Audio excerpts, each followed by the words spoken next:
You're watching the KOAM Morning News on Fox 14. Coming up, a homicide investigation in Mount Vernon, Missouri leads to a 15-year plea deal. We welcome in our first day of summer 2022, and we've got the heat to back it up. The latest from the Skywatch Weather Center. And kids 5 years and younger can now receive the COVID-19 vaccine. What you need to know before you vaccinate your young ones. All that and more coming up. The 4 states' most watched news starts now. Thanks for joining us for the KOAM Morning News on Fox 14. I'm Tanya Bach. Official sentences of a man suspected of arson in Joplin. Authorities arrested Kerry Long after he broke into a home, stole property, and then set the house on fire. Long faced charges of second-degree burglary and second-degree arson, but the arson charge was dropped. He was sentenced to 5 years supervised probation after taking a plea deal. A man receives his sentence following a homicide investigation in Mount Vernon, Missouri. Officials say they found the body of 49-year-old Timothy Goodman of Mount Vernon in a parked car. Authorities say Michael Jones was originally charged with second-degree murder and abandonment of a corpse, but he took an offered plea deal for voluntary manslaughter.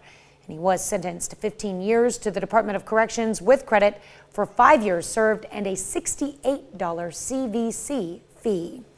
A new report shows multiple armed police officers wait in a school hallway for nearly an hour at a Texas elementary school while a gunman killed 19 students and 2 teachers. This comes as new federal gun legislation appears to be stalled in the Senate. Naomi Ruckham tells us about these revelations and how parents in the community are responding. New reporting from the Austin American-Statesman shows armed officers waited in a hallway at Robb Elementary School, at least one with a ballistic protective shield. According to those reports, officers stood by for nearly an hour before stopping the gunman who killed 19 students and 2 teachers nearly a month ago. Parents in that community are now calling for the ousting of Police Chief Pete Arredondo. He may not have pulled the trigger, but there's definitely blood on his hands. He did not, his decision-making is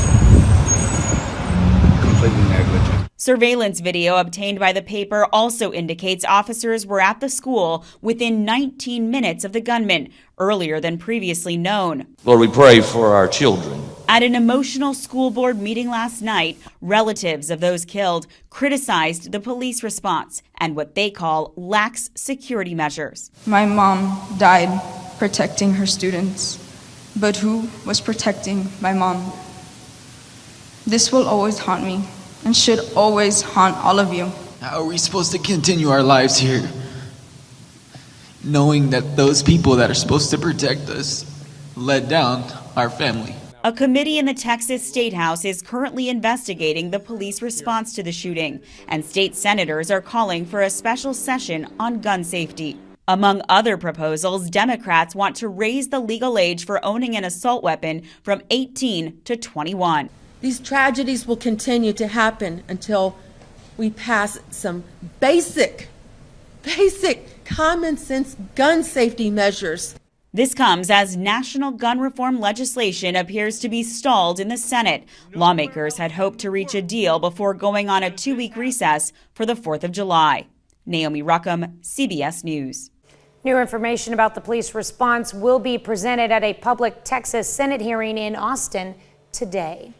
Well, there's a good chance your KOAM or Fox 14 signal looks a little glitchy right now, but don't worry, it's a sign of progress.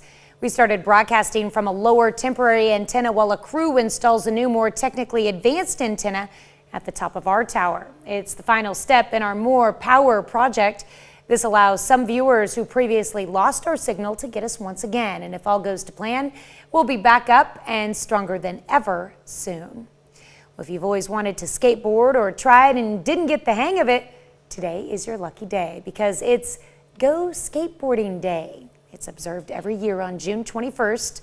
Skateboarding started in California in the 1950s, and according to the Smithsonian, the sport began when surfers wanted a way to practice when there were no waves. They started with a modified surfboard, and skateboarding was born. Decades of innovation followed as the boards and the sport evolved, giving rise to skateboarding legends like Tony Hawk, Mike McGill, and Jason Lee.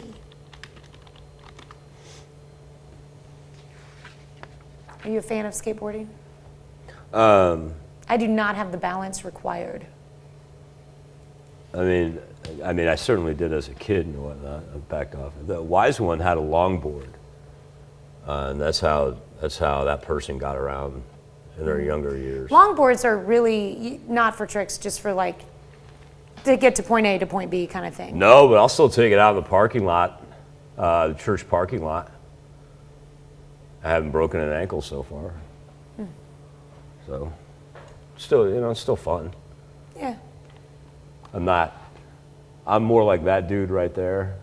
Where you just go like that? Well, and also too, perhaps lack of protective gear. Not a strong point. Yes. Didn't have those back in my day. Didn't have protective gear? You guys wore helmets and stuff? And pads? Well, those kids obviously aren't either. That's what I'm saying. They had helmets and pads. You just didn't use them. No, is they what didn't you're saying. exist. They actually had not been invented yet. Contrary to popular belief, they had not been invented as of yet. Right. The first skateboard and bicycle helmets, they would not come around until I Don't was believe him. in my formative college years. How come the rollerblade set that I got when I was like 8 in the box came with knee pads and elbow pads and wrist guards? I think that's very indicative of what I just said when I said specifically about skateboards and bicycles, and you brought up rollerblading. They may have existed, you just didn't choose to Apples, look into them. oranges, two different things. Wear your helmets, kids. Please do, be safe. There's a nurse at a trauma center right now getting ready to go to work who's cursing my name, throwing stuff at the television. Wear your helmets. 73 degrees right now in Joplin. It is our first day of summer. The summer solstice was upon us at 4:14 this morning. And now we get a good old-fashioned dose of summer heat to begin. Average high of 87. We will cruise past that by the time we get to the noon hour. Finally seeing now our community south of I-44 in southwest Missouri creep above the 70-degree mark. They were hanging in the high 60s forever, and that in Neosho, taking a quick bump up. See a little red bubble, orange bubble right there in between Joplin and Neosho. Made a huge difference. That's about a 6-7 degree increase here in the last half an hour. 76 in Chanute, Miami sits at 69, Nevada at 71. The Skywatch Storm Tracker, clean and clear as a bell. Here in a bit, we're going to talk about what's lingering right there, right here, because that's going to have an effect on us all the way through Wednesday. Now, before we get there, let's talk about our temperatures, because we're going to have an increase in our humidity today compared to yesterday. So it'll feel about like 103 to 105 this afternoon. 7-day forecast, even with the rain on Wednesday, still going to be in the 90s, and then we're going to finish out the work weekend close to record-breaking fashion. 97 on Friday, 98 on Saturday. All right. Well, up next, Jasmine Kyle from the SEK Humane Society stops back by the studio with a furry friend who's looking for a forever home. And later, the power of punk rock unites two bands more than 4,000 miles away for a good cause. You're watching the KOAM Morning News on Fox 14. This morning, if you have kids 6 months through 5 years old in your family, well, they can now get vaccinated against COVID-19. This week, some pharmacies and healthcare providers are starting to receive dosage specifically for that age group. And to get the word out, the Biden administration and health officials participating in a launch event today. Amy Kiley with the story on what experts say you should know to protect your family. Kids as young as 6 months can now get vaccinated against COVID-19 in the U.S. The CDC and FDA say they can get Moderna or Pfizer shots. The Bidens are joining health experts to spread the word at rollout events today. Do not wait. Get your child the vaccine now. This family is taking that advice. Their kids were born with respiratory issues. This is going to hopefully help ease things into a more normal state. Only about a fifth of parents indicated in April they would rush to get their kids vaccinated. One reason some parents are hesitant is that children tend to have milder COVID symptoms than adults. But the White House COVID coordinator says that's the wrong comparison. The right comparison is, how does COVID compare to other risks for which we vaccinate? And in that context, it's really not a close call. Another consideration is that kids with COVID can infect people at higher risk of complications. Families are weighing all that against possible vaccine side effects. The common ones are pain, swelling, or redness at the injection site, and feeling tired. These less common potential side effects are mild and tend to pass quickly. Experts say unless a child just recovered from COVID, they should get the jabs. That's even true if they're about to age into a different dosage. They can still get the higher dose that corresponds to their next birthday. So don't wait. I'm Amy Kiley reporting. The CDC advises that it may have updates coming for 6 to 17-year-olds, and as soon as earlier this week. Food and Drug Administration just authorized a Moderna vaccine for that age group, that 6 to 17-year-old age group. Panel is scheduled to discuss whether to recommend it on Thursday. Check out the scene in downtown San Francisco yesterday. Hundreds of thousands of people turning out for Golden State's victory party. The NBA Warriors beat the Boston Celtics Thursday night to win the National Basketball Championship. Celebration marking the first San Francisco has seen since the Giants won the World Series in 2014. Now, the Warriors have won several championships since then, but the previous parades, well, they were held in Oakland. As a matter of fact, the Warriors got, what is that, Trevor, 4 out of 8 years? You're right, yeah, they've won 4 championships in 8 years. If you decide you're like, hey, that's a cool site, maybe I should go back and watch some of that, make sure your kids are not around when Draymond Green is talking. Because I swear, all he ever did yesterday was try to find a live mic and then curse into it. That's all he did. I don't know. There is no truth to the rumor that J.R. Smith is walking around shirtless someplace in San Francisco because that's what he does for months on end after he wins a championship. And here's the best thing. He wasn't even on that team. 73 degrees. It is the first day of summer. The summer solstice was upon us at 4:14 this morning. A gorgeous start. And the great thing about this morning has been the humidity's not bad. There's a light southerly breeze. Temperatures are in the mid-70s. And this is the time to get out and enjoy, whether it be taking the dog for a walk, whether it be trying to squeeze in some yard work here. Because by the time we get to this afternoon, up around 95, feeling about like 103 to 105. Now we've got to talk a little bit about some rain that we're going to see bebop in here, and that's going to be for Wednesday morning. It'll work in from the west, not looking like anything severe, and very, very scattered. So not everybody's going to end up getting rain at one point in time. Eventually works its way into the southern portion for Thursday morning, and then lock in for Friday and Saturday. We're ridiculously hot those 2 days. We're going to be challenging some record highs here in late June. Speaking of taking your dog for a walk, we've got Jasmine K from the SEK Humane Society. Jasmine, Jasmine, what's the dog's name again? Sugar Mama. What is it? Sugar Mama. Sugar Mama. I did not make that up, folks. Do not call the FCC on me. The dog's actual name is Sugar Mama. We'll be back right after this. Welcome back. We've got Jasmine, Kyle, and Sugar Mama back in our studio this morning here from the SEK Humane Society. Hopefully we can find Sugar Mama a new forever home after today. I hope so. She's a fantastic 5-year-old German Shepherd. She is so kind and gentle, which is how she got her name, Sugar Mama. When we first got her out at the shelter, she was in really, really rough condition. And so she's been on medical care for about a month and a half now.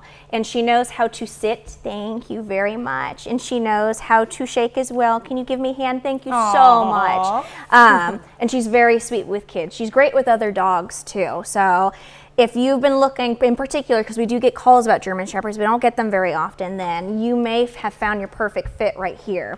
But this is actually a big time that's coming up at our Humane Society, which is the 4th of July, just in like almost 2 weeks now. A lot of people don't know it is the #1 holiday period in the whole year where animals go missing. And that's of course because of the fireworks. Not only the 4th of July, but it's the days leading up. So we'll get a lot of questions because we'll do educational tours with the kids, and that's their biggest question. Why? You know, why are the dogs so scared? Well, they have such better senses than humans.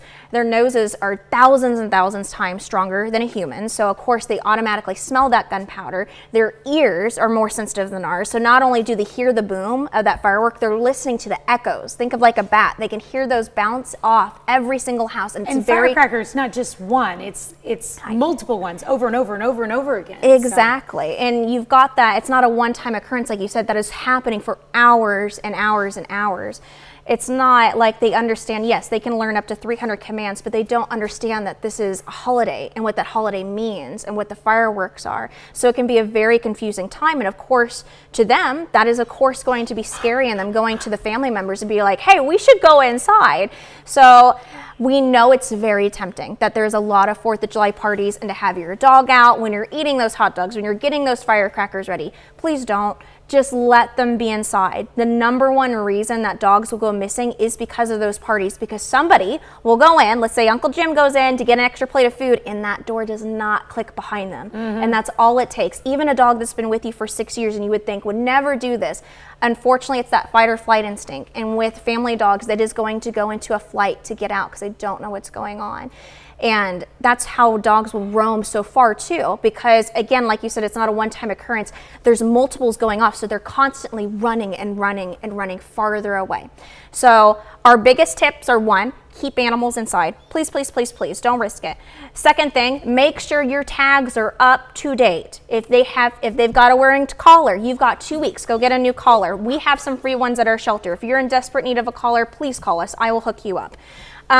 Tags as well. Make sure that your information is correct. Phone numbers are a huge thing. If your dog's not microchipped, all of our dogs and cats are microchipped.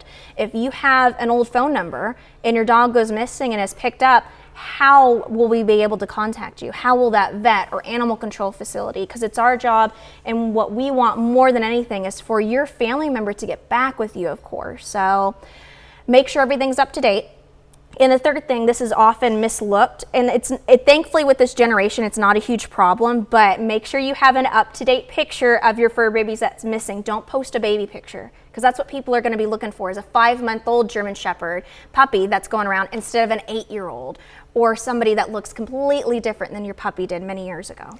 So if you've acquired a dog over the years that you think has a microchip in it, yes. How would you go about updating information on that?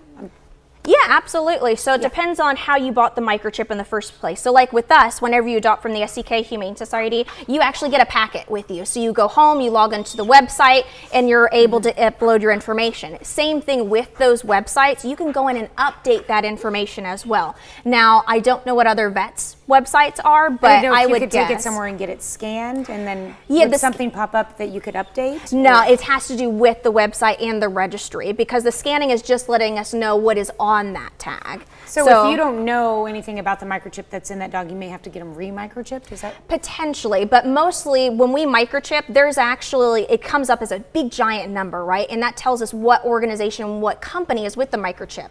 So one company in particular is called Datamars. If we were to be able to find that code, you would be, exactly, you would actually be able to call the potential company and be like, here's the microchip number, can I talk to you over the phone, and can you do it that way? We've had a lot of success with that, instead of having to re-microchip. So the companies, especially with this time of age, depending, for example, compared to 6 years ago, there's a lot of technological advancements that have been made that they should be able to do that for you. Okay. And I know we've talked about dogs a lot, but cats, the same thing. There should be no outside kitty cats on 4th of July, but for dogs and cats, make sure you have a safe room, okay?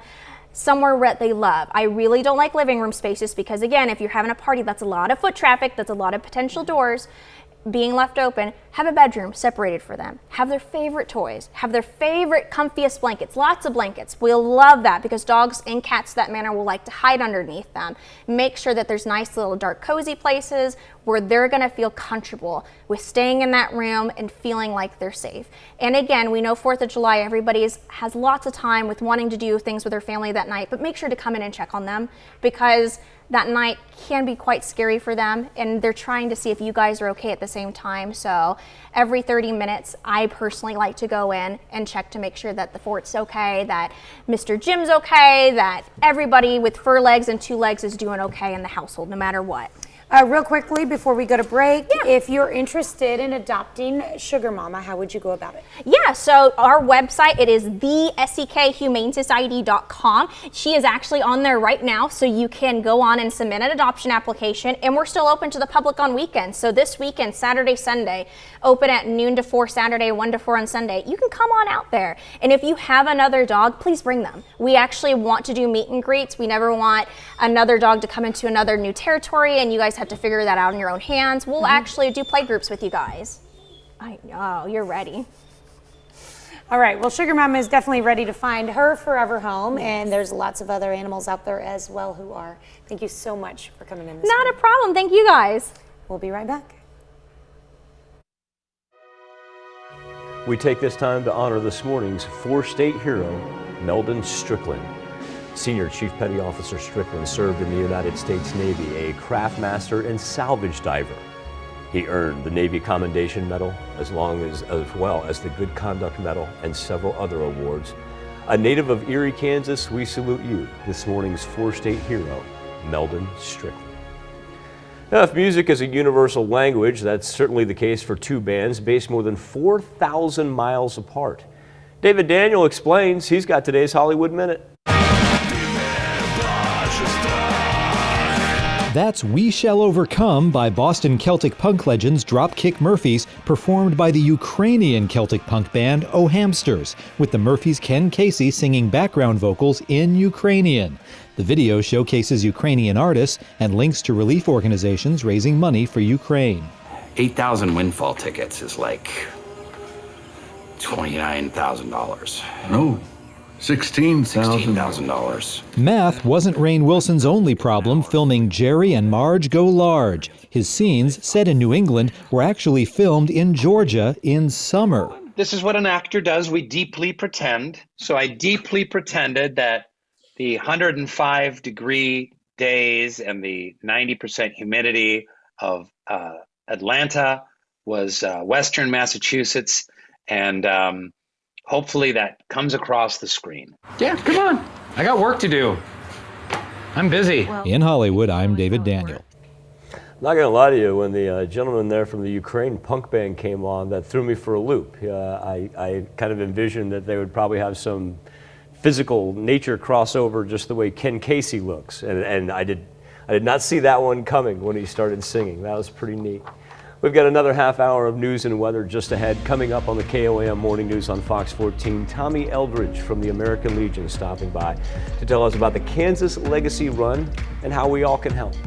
And the cost of gas, well, it continues to climb. AAA predicting a record 4th of July travel season. You're watching the KOAM Morning News on Fox 14. Back right after this. The four states' most watched news starts now. Welcome back to the KOAM Morning News on Fox 14. It's currently 7:32. Let's take a look at today's top stories. 2 men are charged with murder in a house explosion near St. Louis that authorities say killed 4 people who were assembling fireworks in a garage. St. Louis County prosecutors charged 37-year-old Terrell Cooks and 43-year-old Seneca Mahan with 3 counts of second-degree murder before a 4th victim died on Saturday. Prosecutors said Cooks admitted that he and Mahan made explosives designed to make a loud bang and bright flash and sell them to others. He directed younger people to load canisters with explosives and attach a fuse for lighting. They're being held on a $350,000 bail. A tractor trailer overturns on I-44 just before 3:15 Monday afternoon. Carthage Fire, Sarcoxy Rural Fire, Mercy EMS, and Jasper County Sheriff's deputies responded to reports of an overturned tractor trailer on I-44 east near mile marker 22. Witnesses say the semi was eastbound and traveled off the right side of the road when it overturned. The driver was transported with non-life-threatening injuries to an area hospital. A man is sentenced following a homicide investigation in Mount Vernon, Missouri. Officials say they found the body of 49-year-old Timothy Goodman of Mount Vernon in a parked car. Authorities say Michael Jones was originally charged with second-degree murder and abandonment of a corpse, but he took an Alford plea deal for voluntary manslaughter, and he was sentenced to 15 years to the Department of Corrections with credit for 5 years served and a $68 CVC fee. Officials sentenced a man suspected of arson in Joplin. Authorities arrested Kerry Long after he broke into a home, stole property, and then set the house on fire. Long faced charges of second-degree burglary and second-degree arson, but the arson charge was dropped. He was sentenced to 5 years supervised probation after taking a plea deal. Well, some swimmers who had plans to go to Parsons Lake may have to find a new spot in an effort to keep swimmers and lake users safe. Officials have closed Lake Parsons in Parsons, Kansas until further notice. They say excessive erosion in recent months revealed a hazard that was placed in the beach. The city is currently in the process of removing that hazard.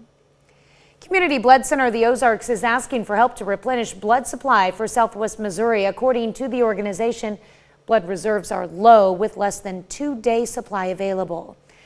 Health officials say the reason behind the shortage is some lingering effects of the pandemic and the time of the year. CBCO supplies blood, platelet, and plasma to 44 area healthcare facilities. Well, on Monday, a ribbon cutting ceremony is held at Irvin Elementary for shade canopies. Irving PTO worked nearly 2 years on the fundraising for the project. Sponsors include the Arvest Foundation, Mercy Hospital, and other local businesses. The playground now has 4 canopies to keep kids and staff safe on these hot days.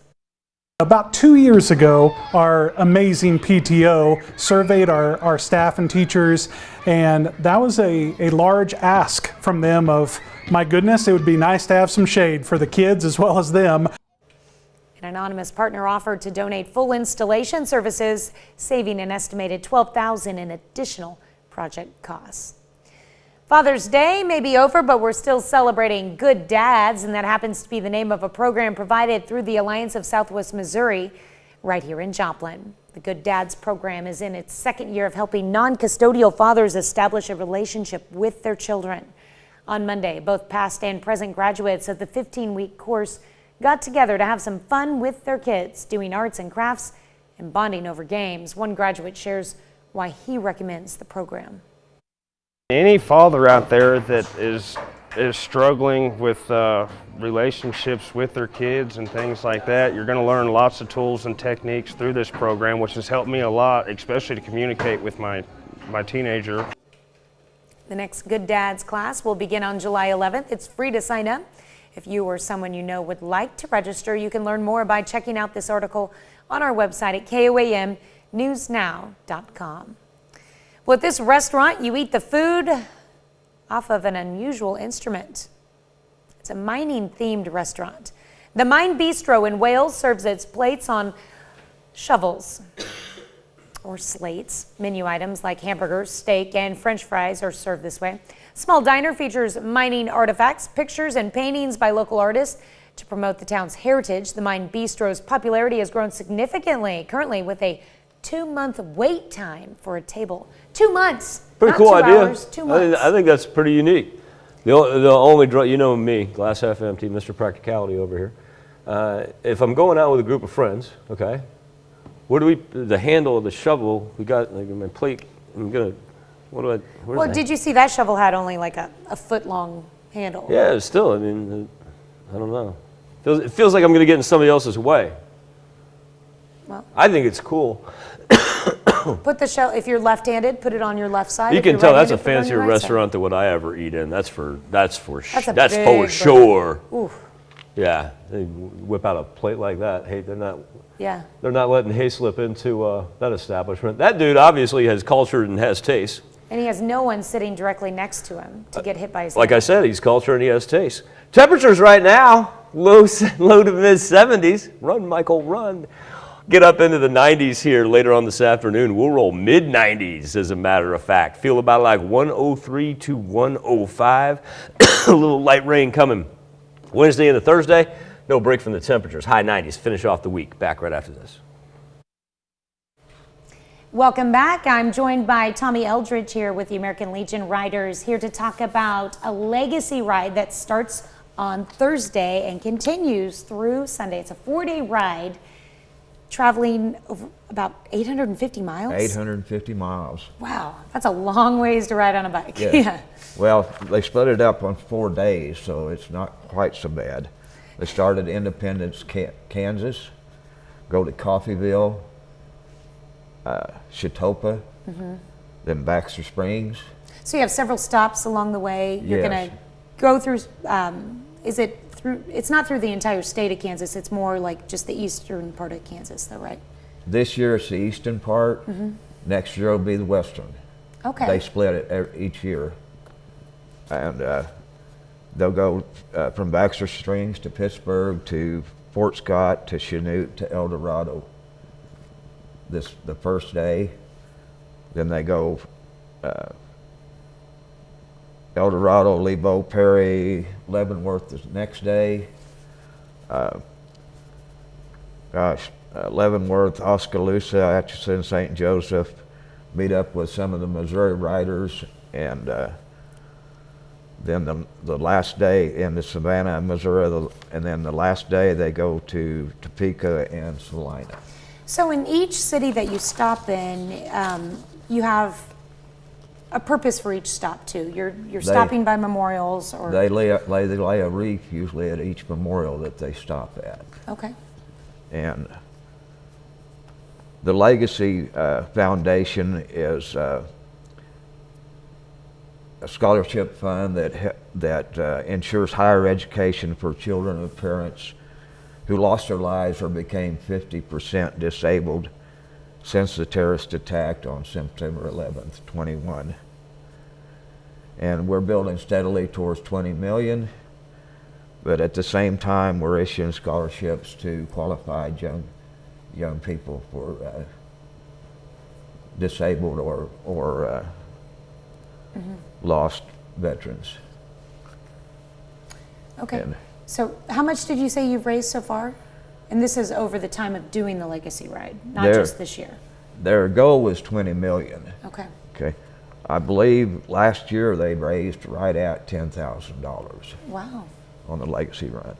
Anybody can participate in the Legacy Run.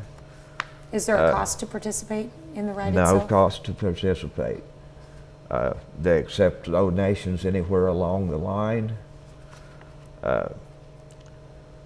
I'm going to ride with them from Chetopa back over to Baxter Springs and then up here to Pittsburgh, and they'll lay a wreath at each one of those memorials as they go. And you guys have a pretty strict schedule that you're trying to keep from city to city. So if somebody wants to join in, where can they find this schedule so that they know where you're going to be at, which city at which time? That would be at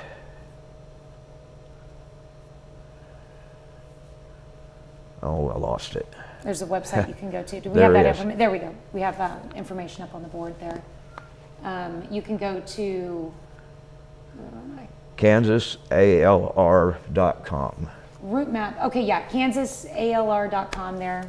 The font's pretty small on that monitor there. It's hard to read. There's also a phone number there on the screen you can call for more information as well. Okay. How many riders do you guys expect to have this year? The last time I talked with them was a couple weeks ago. They had 45. Terry says that they always have 10, 15, sometimes more sign up, and then they usually always have people join up and ride part of the way with them that can't ride the whole 850 miles. I'm not riding 850 miles. But there's some who will, which is awesome. Okay, so if you do want to join in at the starting point, what is the starting time? They plan to kick stands up to kick everything off. 7:30 Thursday morning at Independence, Kansas. Okay, in Independence, Kansas. Yes. I'm assuming at the memorial there or at the Legion there? That's probably, we'll start at the American Legion there in Independence. Okay, and you can find more details on the map, of course. Okay. Oh, there we go. Depart Independence Post 139 at 7:30 in the morning. Yes. There we go. Okay, and then it ends in Salina. Yes. And the only requirement that they have to be an American Legion rider is either to be a Legionnaire, a auxiliary member of the American Legion, or a member of the Sons of the American Legion. Mm-hmm. I'm all three. No, I'll take that back. I'm not an auxiliary member. I'm a Legionnaire, Sons of the American Legion and American Legion Rider. Well, we thank you for your service, for Thank sure. you. All right, anything else you'd like to add to? I say they'll be laying a wreath at each memorial that they come to. Okay. Yeah. Well, I hope you have a very successful ride and then can beat that 10,000 that you guys raised last year. That would be awesome. That'd be wonderful. That'd be very wonderful. All right, thank you so much. Thank you. We'll be right back. Top in Consumer Watch this morning, AAA is predicting a record number of July 4th drivers, despite gas prices hitting records earlier this month. The organization predicting 42 million Americans, that's more than ever before, are going to take a road trip of at least 50 miles. National average per gallon on Monday stood at $4.98, just pennies off the high of $5.02 it reached a week earlier. And while AAA says travel demand is not tapering off despite the higher expenses, fewer Americans will be flying to their destination, only about 7%. And that is, of course, due to spikes in airfare. Cost for a plane ticket reportedly about 14% more expensive than it was last year. Ouch! Delays, cancellations, backlog of baggage. It's all becoming commonplace at airports, not only in the United States, but also Europe. CEO of United Airlines says that government help is needed to get things back to normal. Scott Kirby, that's his name. He says United and other airlines are facing challenges after 2 years of reduced activity following the pandemic. In the U.S., airlines have been limited in the number of flights they can schedule due to a shortage of staff. Now Kirby is saying air traffic control also understaffed. Boy, I tell you what, if you're old enough, does this not harken back to the early 80s? He wants the government to assist by enforcing the rules to limit the number of flights to what busier airports like New York's Newark Airport can handle, and work to get air traffic control towers to full staffing. Point in time where didn't want it privatized, then we want it privatized, and now we want help. It's amazing how history comes back around. We'll be back with more KOAM Morning News on Fox 14 right after this. In baseball or softball, calls of an umpire, they can be a source of frustration for fans, players, and some coaches. Unless you're like me and you're just calm, cool, and collective and you've never argued a call in your life. Love you, 4-state umpires. This season, MLB launched the so-called robot umpire, doing so in 11 Pacific Coast League AAA teams. That means it's just one step away from reaching the major leagues. Ashley Soriano, not Rafael Soriano, Ashley Soriano tells us about the automated ball and strike system recently debuting at a Las Vegas Aviators ballpark. This week, the Las Vegas Aviators will play its third home series of the season. It's also the third series they're using quote-unquote robot umpires. As cool and bizarre as it would be to see Jetsons-like robots on the field, it's more like 8 surveillance-looking cameras at the top of the bleachers. Like hot dogs and beer, some argue booing umpires for a bad call is tradition at baseball games. Yelling at the umpire, just having a good time, it makes the game feel like authentic, makes it feel real. But umpires make human errors, so Major League Baseball introduced an automated ball and strike system, or ABS, to increase the accuracy of calls and reduce delays. Yeah, I think people have the misconception that it's going to be a robot behind the plate. Lost in Space is one of my favorite shows. It's not the robot from Lost in Space back there. The umpire's going to have AirPods in, and when the ball comes over, and that basically tells him instantly if it's a ball or strike. Cameras located at the top of the bleachers detect the strike zone based on the player's height. Once it determines whether the pitch was a ball or strike, a robotic voice tells the umpire through an earpiece. ABS was first introduced in July 2019 in the Atlantic League of Professional Baseball. It's now reached the top of the minor leagues. The majors could be next. At the core, sport is a human endeavor. And we like to cheer for our fans. We like to vilify the umpires. And it's theater of sport. And part of that would be lost if we move to robotic officiating. Purdue University professor Rayvon Fouché has studied technology in sports. He says there's not enough evidence yet of whether this technology is improving umpires' accuracy. Fans are split. It's good in some ways, but not in baseball. Baseball's an old-fashioned game. In real high-stakes situations like the World Series, we need the most accurate call possible. MLB has said it's possible the system could roll out in Major League games, but no details on a potential timeline. In Las Vegas, Ashley Soriano, Fox News. We'll be back right after this. Final look at the 7-day forecast. Highs today around 95, so feeling about like 103 to 105. Little increase in humidity today. Wind's not going to be too bad, just 5 to 10 miles per hour. Beginning tomorrow morning, we pick up a little spotty rain showers that begin moving in from the west, mainly for the northern portion of our counties. Thank you so much for letting us put the good in your morning. We will be back with more news and weather when we see you at noon. Have a great morning and an even better day.